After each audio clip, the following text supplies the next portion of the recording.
1-1 the final in Seville. Spain getting the first goal, Portugal equalizing late. The big story coming into that one was Ronaldo, and he ended up starting this one on the bench. Remember, he started the last game on the bench for Manchester United, so there's a lot of physical management going on at this time of the year. But for Portugal, how are they impacted by the fact that he didn't come on, Lex, until the 62nd minute? Well, I mean, it fundamentally changes not necessarily how they play, but yes, to a certain extent, because you know what Ronaldo can and cannot do when he's on the field, but it's also that focus and a source of confidence. In the same way that we talk about Messi with Argentina, that's what Ronaldo brings when he's starting. Having said that, there is still incredible depth and talent to this Portuguese team.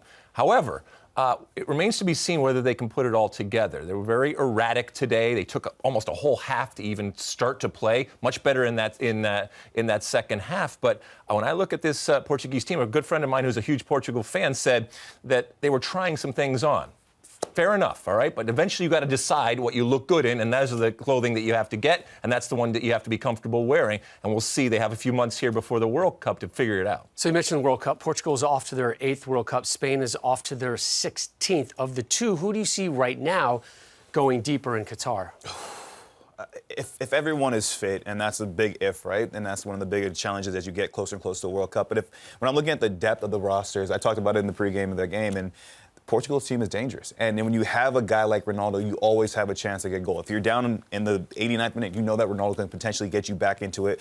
And so for that reason alone, I maybe nod my hat towards Portugal. Spain. I think Spain goes. You just had to go against me.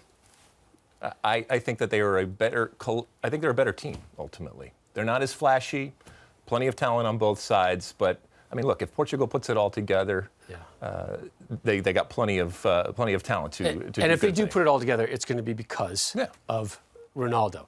By the way, if you start Ronaldo, your odds of winning usually increase dramatically. So my guess is we'll see a lot more of Ronaldo starting rather than off the bench in upcoming UEFA Nations League games.